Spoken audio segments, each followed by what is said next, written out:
GST வரி அமலுக்கு வந்துவிட்டது. எங்களின் சுவாரஸ்யமான எண்ணங்கள். இந்திய பிரதமருக்கு இந்த திறந்த மடல். அன்பிற்குரிய மோடி அவர்களே, ஏன் இந்தியர்கள் வரி செலுத்த தயங்குகிறார்கள்? நேர்மையான குடிமகன் நம் மத்திய மாநில அரசாங்கத்தை பற்றி இப்படித்தான் உணருகிறான். நல்ல வேலையில் இருப்பவர்கள் மற்றும் தொழில் செய்பவர்கள் சார்பாக ஒரு சில உண்மைகளை உங்களுக்கு சொல்லுகிறேன். இதை புரிந்து கொள்ள முயற்சி செய்யுங்கள். நாங்கள் வரியை திருடவில்லை, நாங்கள் வரியை சேமிக்கிறோம். கஷ்ட காலங்களில் எங்களுக்கு உதவ, எங்கள் குடும்பம் மற்றும் குழந்தைகளின் பாதுகாப்பிற்காகவும் எதிர்காலத்திற்காகவும் எங்கள் வீட்டில் இன்வெர்டர் ஜெனரேட்டர் வாங்கினோம். ஏனென்றால் அரசு சிறிய மின்சாரம் கொடுப்பதில் தோற்றது. நாங்கள் ஆழ்துளை அமைத்து மோட்டார் பம்ப் வைத்தோம். ஏனென்றால் அரசு தண்ணீர் கொடுப்பதில் தோற்றது. நாங்கள் தனியார் செக்யூரிட்டிகளை நியமித்தோம். ஏனென்றால் அரசு எங்களுக்கு பாதுகாப்பு கொடுப்பதில் தோற்றது. எங்கள் குழந்தைகளை தனியார் பள்ளிகளுக்கு அனுப்பினோம். ஏனென்றால் அரசு நல்ல கல்வியை கொடுப்பதில் தோற்றது. நாங்கள் சரியான அக்கறையுடன் சிகிச்சை பெற தனியார் மருத்துவமனைக்கு சென்றோம். ஏனென்றால் அரசு நல்ல பொது மருத்துவமனை அளிப்பதில் தோற்றது. நாங்கள் பைக், கார் வாங்கினோம். ஏனென்றால் அரசு நல்ல போக்குவரத்து அளிப்பதில் தோற்றது. இறுதியாக வரி செலுத்துபவர் என்ன பெறுகிறார்? எப்போது அவருக்கு அதிக உதவி தேவைப்படுகிறதோ அப்போது அவருக்கு என்ன கிடைக்கிறது? எதுவும் இல்லை. எந்த சமூக பாதுகாப்பும் இல்லை.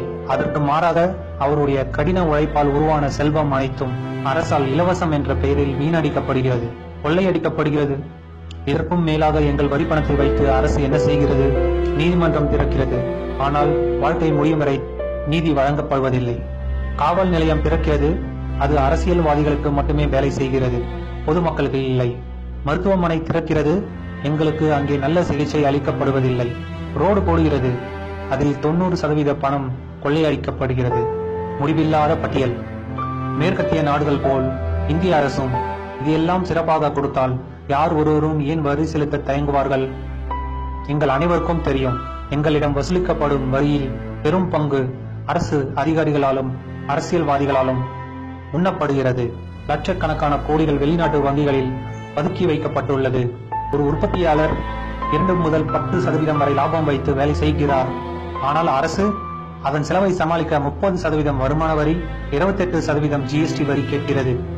இது எந்த விதத்தில் நியாயம்? நாங்கள் எங்கள் தேவைக்காக வரியை சேமிக்கிறோம். எங்கள் குடும்பத்திற்காக, எங்கள் வயதான காலத்திற்காக, எங்கள் பாதுகாப்பிற்காக. இந்த மனநிலை உருவாக அரசின் தோல்விதான் காரணம். தன் கடமையை சரிவர செய்யாததால் தான். அரசு மட்டுமே இதற்கு பொறுப்பு. ஆனால் மற்றொரு பக்கம் நாங்கள் அரசுக்கு சவால் விடுகிறோம். 1000 கோடி பணம் இந்திய ராணுவத்திற்கு வேண்டுமா? பூகம்பத்தால் பாதிக்கப்பட்டவர்களுக்கு வேண்டுமா? அந்த பணம் ஓரிரு நாளில் டெபாசிட் செய்யப்படும். இதே வரி செலுத்துபவர்களால் நாங்கள் திறந்த மனதுடன் முன் வருகிறோம். துளி டியூப், துளி டியூப்.